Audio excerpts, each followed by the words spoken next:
Welcome back to the farm, everybody. It is I don't know what week it is. Hey, it's March 1st.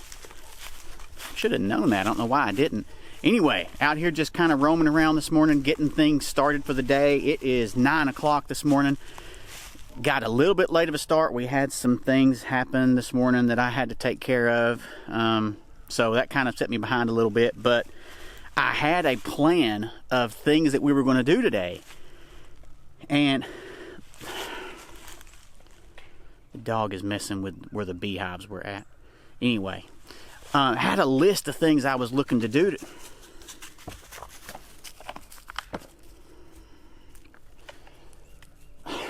Okay. Anyway, had a list of things I was going to do today and got a call last night around 9 o'clock. So we've been on a wait list with Tennessee State Forestry Department to have a controlled burn done here for a year now. And they were actually going to do it last spring. Well, the weather never was conducive to it. And they kind of put it off, said, well, we'll try to get to you this spring. Well, they called last night at 9 o'clock. Thankfully, it's a family member so didn't have to, wasn't just a random stranger calling, but called and said, hey, we're going to be there on Monday with all of our heavy equipment to go ahead and cut the fire breaks in and get all that done.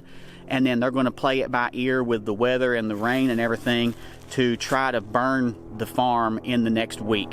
So, man, that airplane's low and loud. So that totally changed my plan for today. My plan was to start working more on Taryn's loft room and to saw some more firewood because it's warm and dry. And that was the plan for today, especially first thing this morning. Well, now, first plan is I got to get everything ready for them to be here to cut the fire breaks in and start burning, because right now it's uncertain if I'm going to be in town when the burn actually happens. I don't know yet. It's a kind of a toss-up. I may be out of town. All right, over here by the barn. So once we get everything in the pines ready and everything up here ready for them to be over here to start working and start burning, then I'm going to be able to come up here and start working on the loft. In addition to that, I've been mentioning in the last couple of videos, we've been helping take care of my dad's rabbit. We're going to move his rabbit up here. So we've got a rabbit house that was actually my nephew's that we're going to bring up here and put in our old tractor shed. And we're just going to move my dad's rabbits are 100% outside rabbits. So, you know, they've survived through negative 4 or 5 degree temperatures. They're perfectly fine, especially if you prepare their house properly where they can have somewhere to go in and kind of get out of the weather and the elements. So they're perfectly fine in that kind of condition. So anyway, we're going to move that in over here. We're going to get that taken care of. And then hopefully we can also work on the loft room. And then if there's any time left after that, then I'm going to try to start sawing some more some more trees up for firewood. I don't know. We'll just see how the day goes, but we're going to get to it and get started going here so we can try to maximize what we get done today.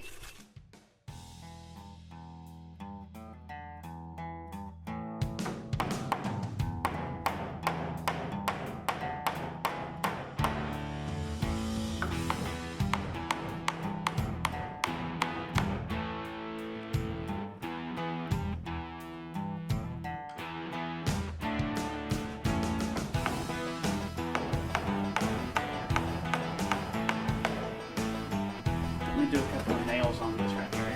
I'll do screw on the back side if I can't get into it.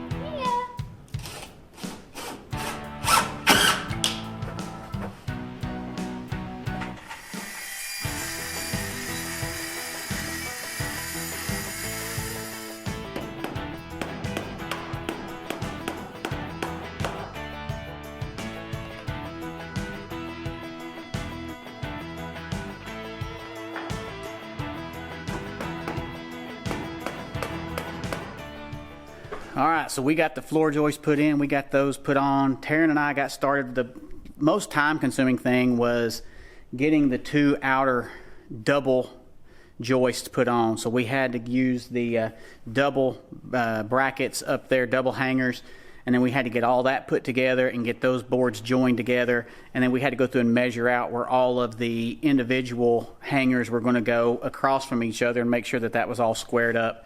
But once we had those hangers up, we got Amy and Trey out here, and Taryn and Amy were sawing all of the floor joists, and I was setting them in place and just going through, just hammering and screwing as fast as I could to get them put up. So once we had those, go down here, you can see from the bottom looking up.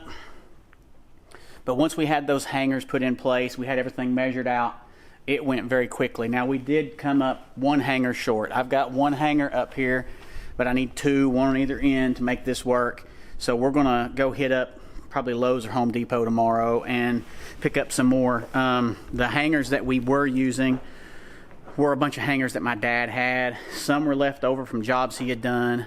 Some were hangers he had bought from Habitat for Humanity. That's kind of a local organization where folks can go donate different things. And it's a store, like a secondhand store, if you want to call it that, where people can go in and everything that you buy goes to charity, basically. So we were able to use a bunch of hangers from Habitat and the special galvanized nails that you use to put the hangers up. That box of 250 or whatever it was also came for Habitat. I mean, you get really good deals too, because we bought the hangers at probably 75% off, and the galvanized nails were probably 75-80% off. So you get some really good deals.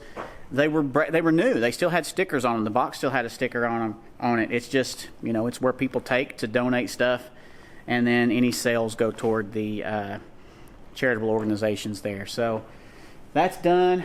We're loading up everything. I am getting tired from all that, but I've still got a few more things I've got to do. This wind is picking up. It's ripping through the barn here, so I'm going to go back there here in a minute. I'm going to close those back double doors up to try to keep the wind down inside here. And then I'm going to take you over here and show you the rabbit condo that we've got going on. So I'll see you over there in just a minute. I'm walking over here to show you the rabbit, and I just noticed the chickens are up. And they were out all over the yard here just a while ago. I'm assuming that my wife went ahead and put them up, but I'm not really sure why, because normally we leave them out until dark. So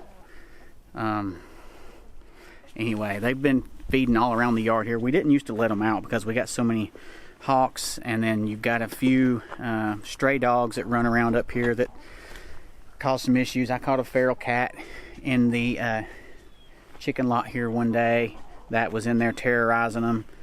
And then I caught a red-tailed hawk out here. Had one of them down.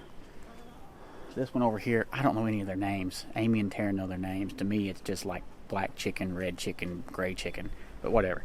Anyway, one of the gray chickens, a red-tailed hawk, had her down over here, and I came out and spooked the red-tailed hawk off and went over, and she was laying underneath this log over here, just bleeding all over face and neck and everything, and I thought she was going to die. No, she's made a full recovery. So anyway, I'm going to get over here. I'm going to go show you this rabbit condominium here. So this is Mason in here. This is Taryn's buck rabbit, male rabbit, for those who don't know. But anyway, that's Mason right in there. This rabbit cage, whatever you want to call it, was let me change the lighting there. It's getting a little dark. My brother-in-law made this for my nephew. He had a rabbit, and when the rabbit passed away, they took the pen here, the cage here, over to my dad's house. Well, he ended up never using it. Well, this is a pretty cool cage. It's got a big double door here. It's got another door right over here you can get into. This down here is a pull-out poop tray. Oops. I'll put that back in. It's hard to do one-handed.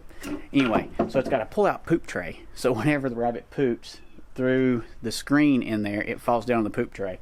And then you can take it out. We can put it in the bucket and then take it into the garden or whatever. This room over here actually has half-inch foam insulation all the way around it and in the door.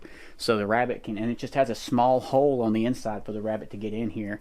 So it's a nice warm place that it can go on the coldest of days to escape everything. And then over here with all the open screen, it's got plenty of airflow in the warmest of summer days. The other thing, we're up here underneath the old tractor shed, now what we call a wood shed. So it's been around here, wood pile, the wood shed.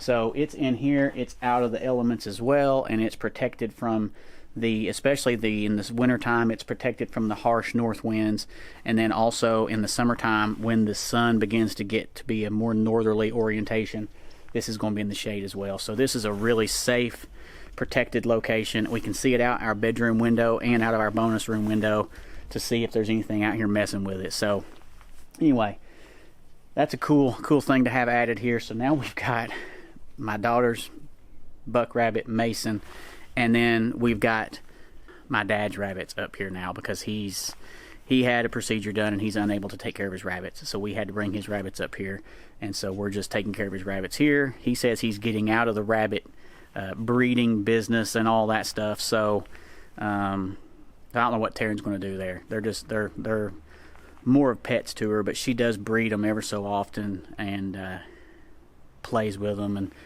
sells them and all kinds of stuff. So anyway, all right, well, I think that's probably going to be it. I've still got a few more things to do, but I'm starting to run out of daylight here. I've still got a couple more things to do to get ready for the controlled burn coming up here, and I may just have to do it tomorrow because I'm kind of worn out today. We've done a lot. I've still got to get the rest of the tools carried in and put away, but let me know what you think. Have you ever had a controlled burn done at your place? I'm really hoping I'm going to be here for it to video it because it's something that we haven't had done here in at least 50 years according to my dad.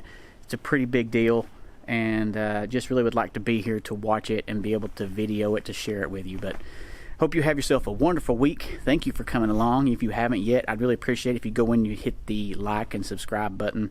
Drop a comment below. Let me know what you think. Have a blessed week.